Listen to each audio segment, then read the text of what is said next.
Your Excellency, President of General Assembly, Mr. Yang, Excellencies, distinguished guests, ladies and gentlemen, thank you for joining us in the room today and online, UN Web TV around the world. My name is Maher Nasser. I'm the Director of the Outreach Division in the United Nations Department of Global Communications, and I have the honor and privilege to be moderating this town hall and the next one that relates to follow-up to the Summit of the Future. The first hour is a special town hall with His Excellency Mr. Philemon Yang, the President of the 79th session of the United Nations General Assembly.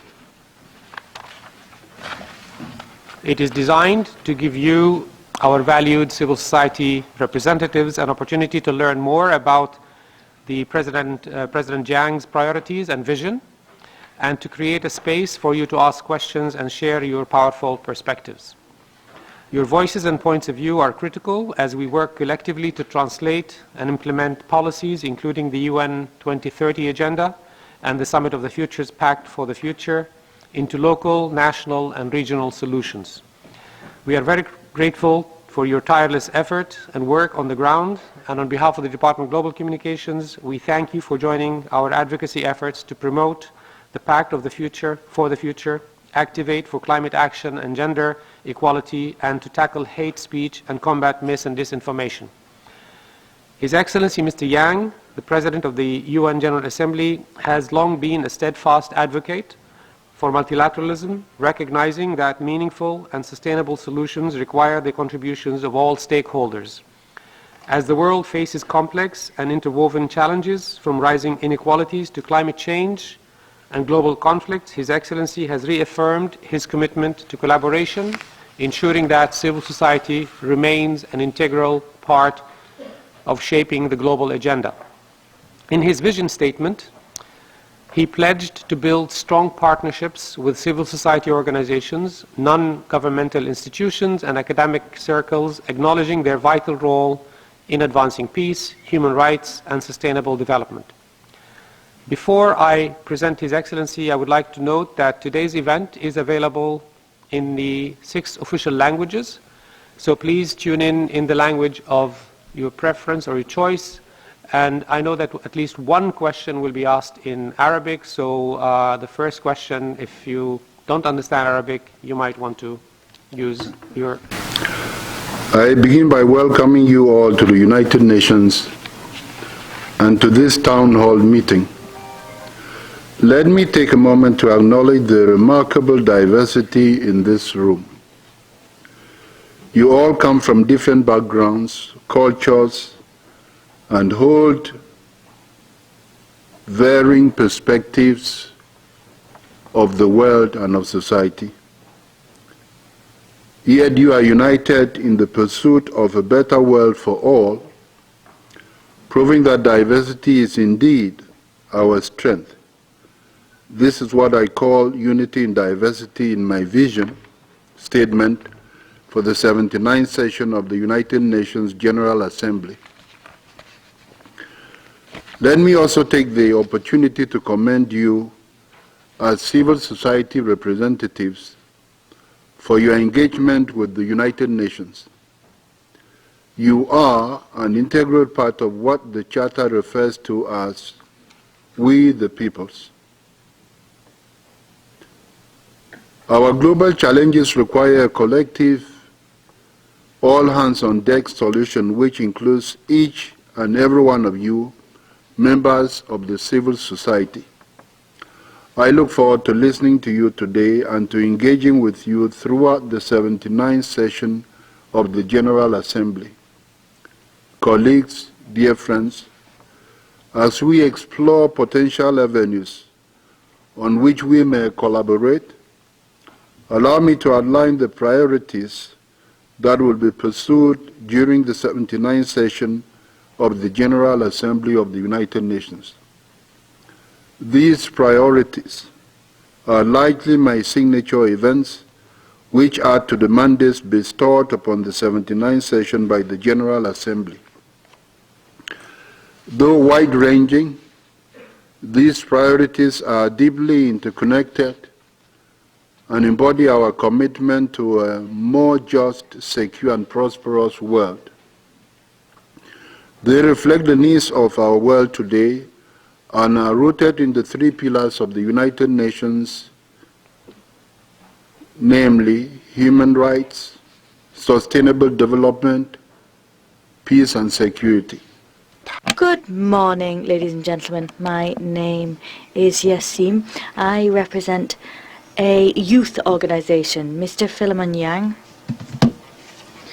Your Excellency, President of the General Assembly, how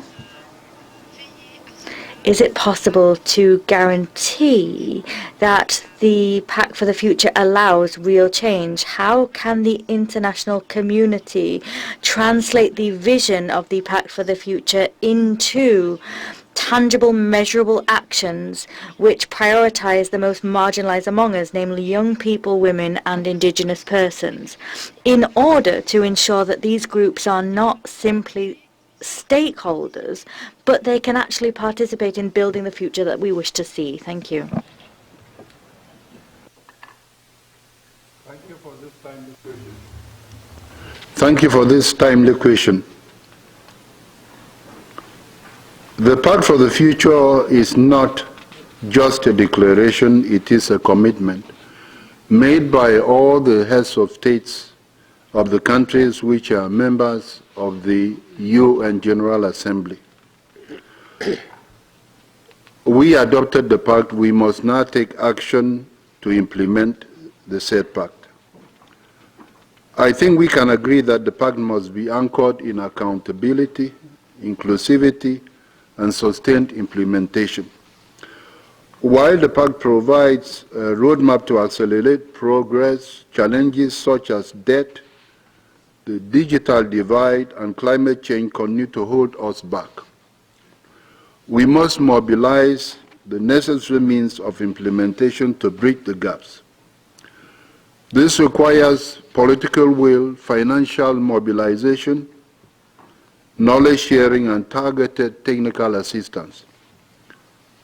Technology transfer and enhanced international cooperation are also essential, as are public-private partnerships. For the Pact to be truly transformative, it must remain a political priority, backed by strong accountability, sustainable financing, and inclusive governance at all levels. That requires that all of us work together towards the implementation. For my part, I will hold a series of dialogues with member states on the implementation of the Pact of the Future, beginning in March, to help advance this conversation. It is my hope that others will follow suit in contributing to this effort. I would encourage United Nations regional and country offices, in partnership with civil society and host governments, to convene their own dialogues on the local level so that we can implement the Pact together. Thank you very much. Thank you, Your Excellency. The Pact for the Future, now more than ever, is a turning point for the global community to establish a tangible plan to ensure the well-being of current and future generations, allowing us to prosper, exercise our human rights without distinctions of any kind.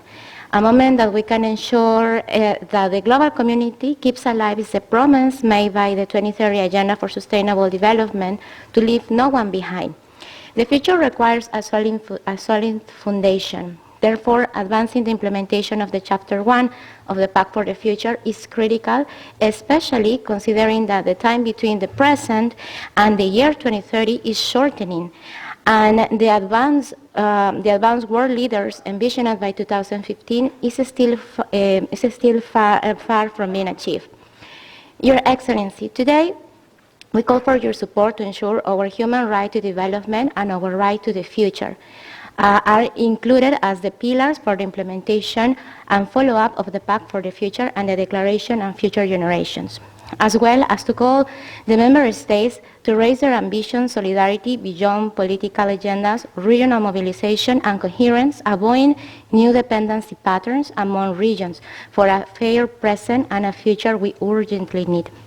From the Millennials Movement, as one of the organization members from the LAC Impact Coalition, we call also that through you we can share this message with member states to keep the efforts to support regional approaches and South-South and triangular cooperation for the follow-up and implementation of the Pact for the Future, and to work hand-on-hand with diverse constituencies and stakeholders in order to address the global challenges of today and tomorrow. We believe the future of our region and the world is one free of violence, corruption, organized crime, a future free of discrimination of any kind, including ageism, ableism, and racial discrimination.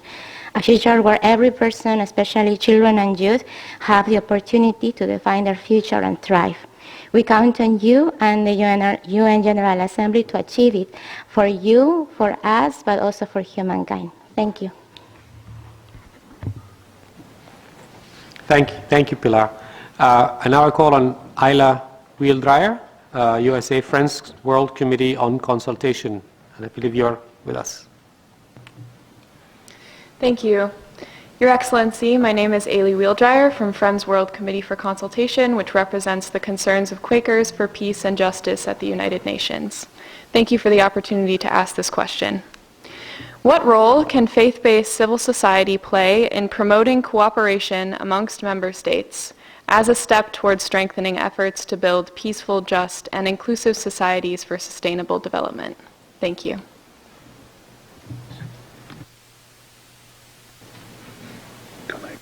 Yes, please. Thank you very much for your question. Faith-based civil society groups have fostered solidarity and trust in any society. Through interfaith dialogue and collaboration, they can help build bridges among nations and cultures, highlighting shared values and principles such as justice, nonviolence, human dignity, reconciliation, and forgiveness. For instance, in Rwanda, Christian and Muslim leaders worked together to promote healing and forgiveness after the 1994 genocide.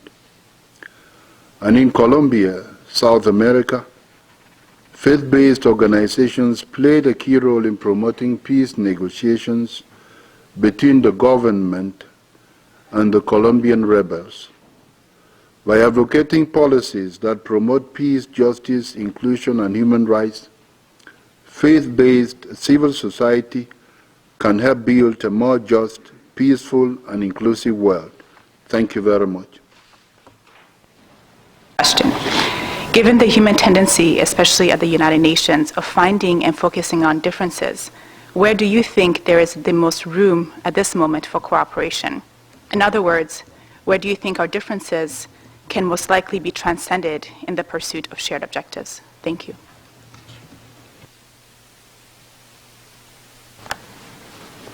Allowing us the opportunity to speak here. I am the International Engagement Directorate for the Migration, Youth and Children Platform, and also the UN Youth Representative for Human Rights Now. I had the opportunity to attend the Summit of the Future, and I was so happy to see that we were finally talking about Security Council reform. However, as we sat in these comfortable rooms, there was still plausible genocide in Gaza, in Myanmar, in China.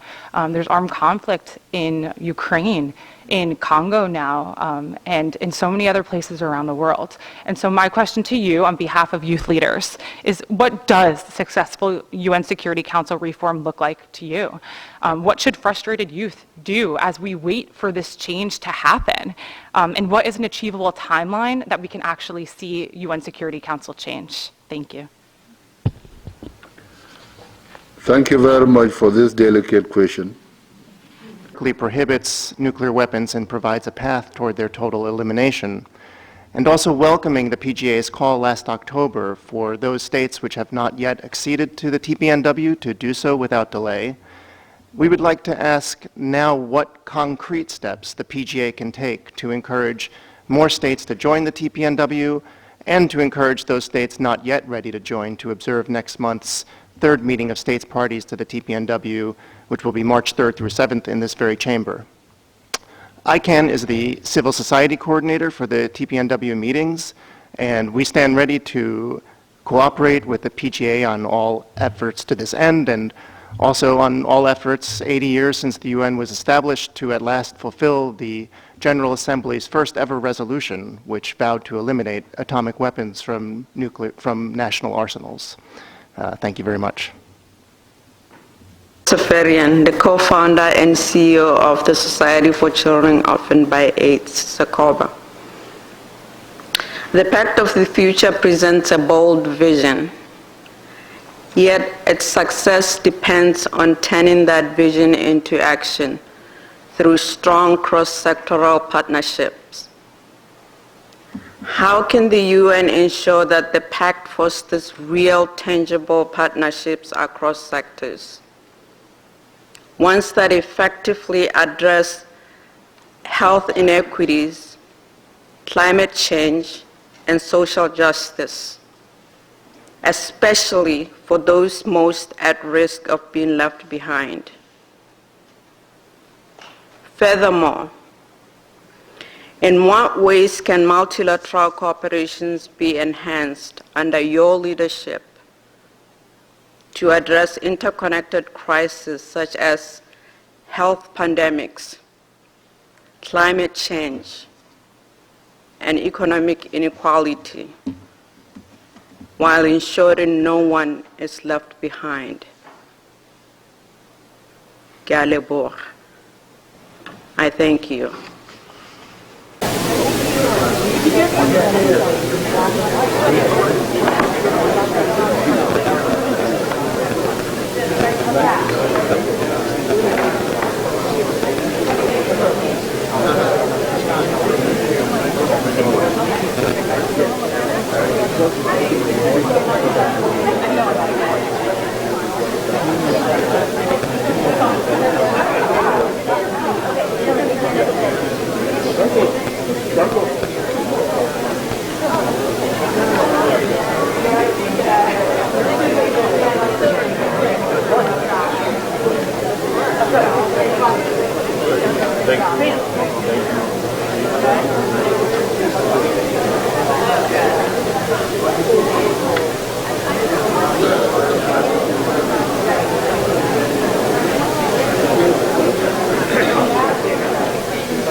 The Pact and the other summits' outcome, including the Declaration on Future Generation, the Global Digital Compact, provide the foundation for building a more sustainable future for all and to addressing the changes that have taken place in the world.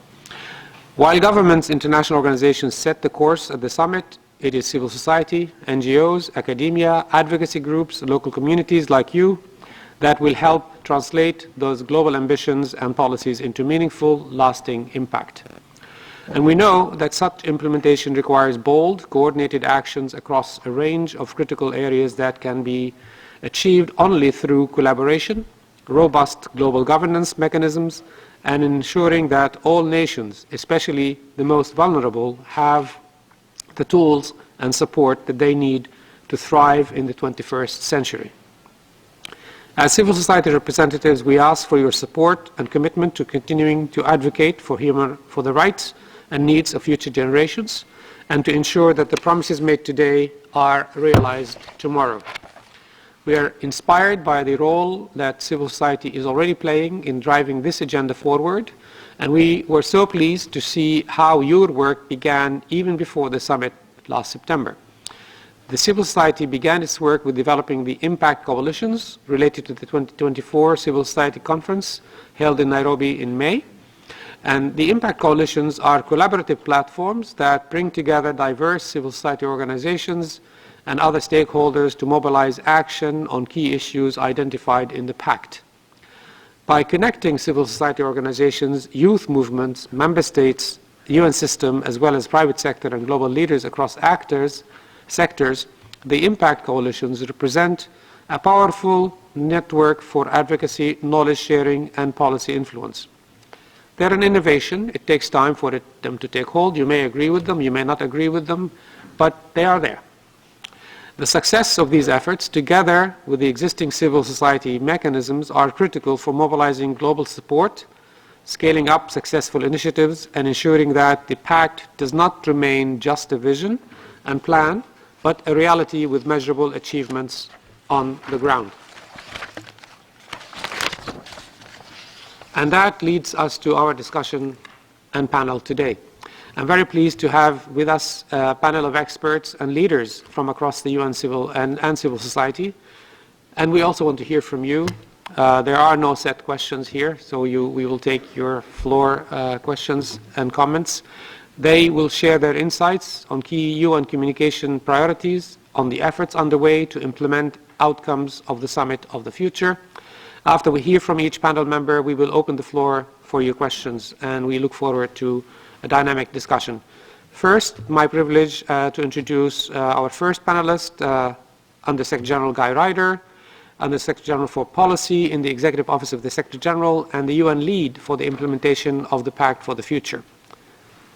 Adoption of the Pact for the Future and its annexes was a pretty good achievement for multilateralism last year. It was, in adverse circumstances, a major achievement. But the second point is that ultimately the value of those documents depends not simply on their adoption here in a meeting room in New York. It depends on the extent to which the commitments made in that pact translate into concrete action in all the areas which you've already raised in your questions to the PGA.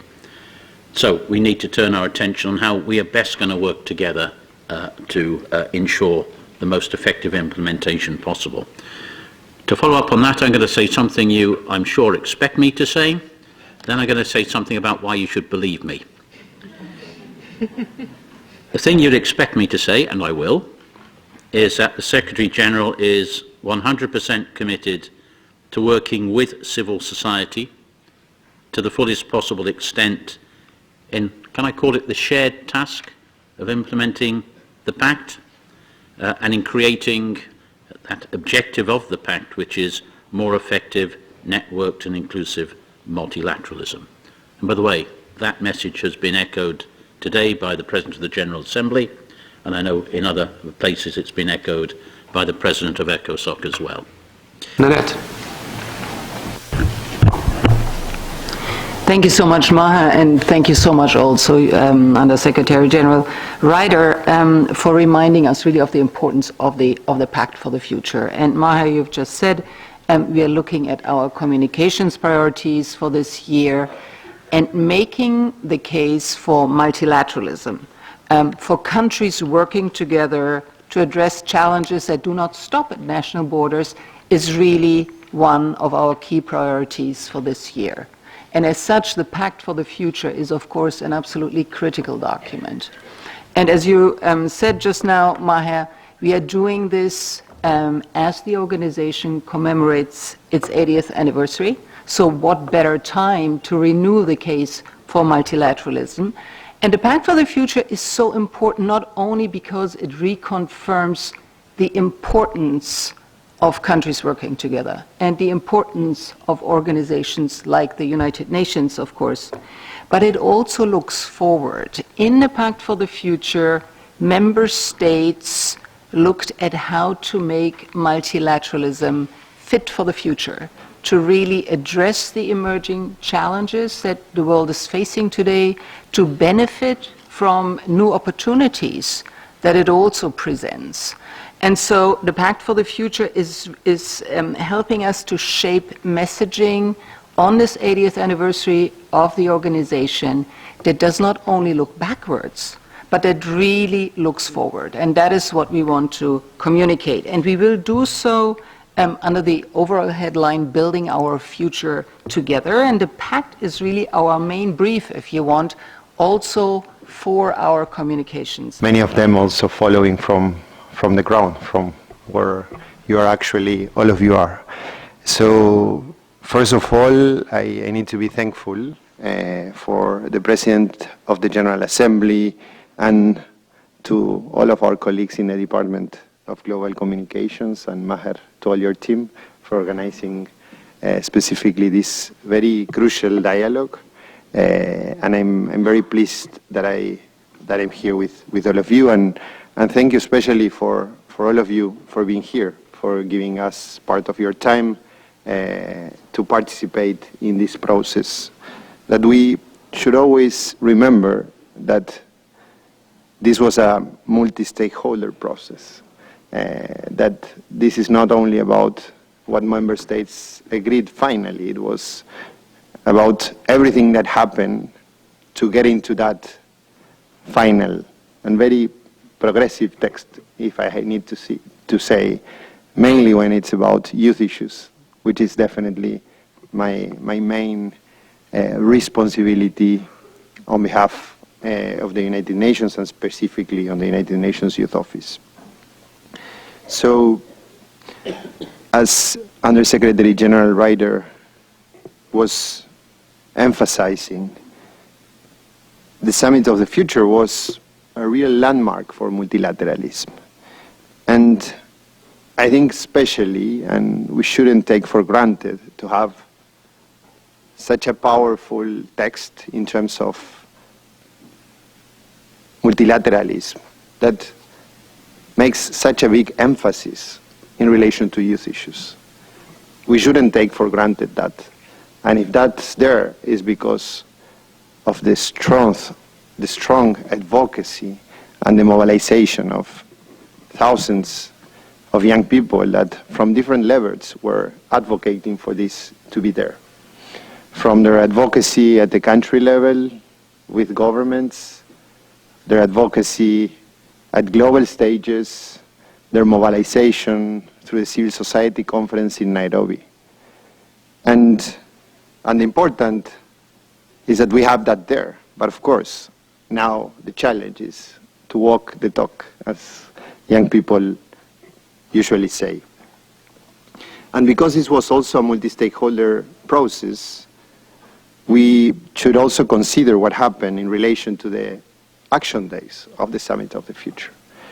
这是一个一站式的平台，帮助大家看一下网页进行连接，了解接下来会有什么样的活动，有什么样的关键的时刻，以及怎么样进行接触。我们还会进行通报，包括和 Impact Coalition 一起的，也可能会对各个群体是有帮助，可以帮助你们更深入的了解到底我们是在做什么。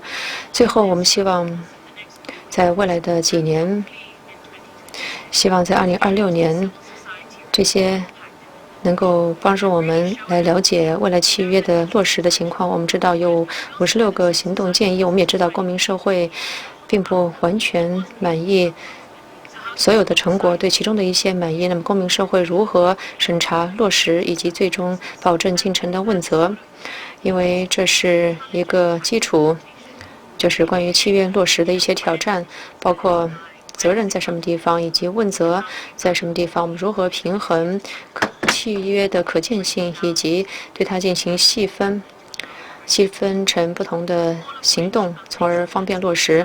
所有的这些都是公民社会可以起到作用，可以帮助来推动对话的，通过多利益相关方的努力来做到这一点。最后，我非常快速的总结一下，因为我们希望一会儿还有时间讨论。再回到大会主席刚才所说，他在一开始的时候讲到，这是一个不断演进的过程。我想我们要记住这一点，因为我们老实说，世界最近并不容易。今天早上《纽约时报》有一篇文章，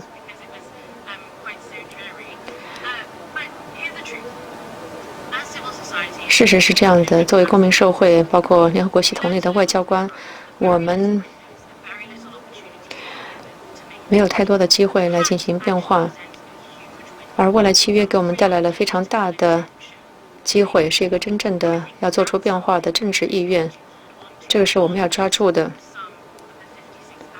除了56个行动建议，还有2个附件之外，如副秘书长讲到，有上百万的 CSO 参与了75个大会的进程，包括在内罗毕的进程，另外还有内罗毕进程之外，他们还在继续的参与下一步的落实。这些公民社会组织以及更多的需要不断的推动着契约的落实，因为我们面临的最大的风险，1年之后或者是不到1年之内，这个契约只是一个空话，势头已经过去了。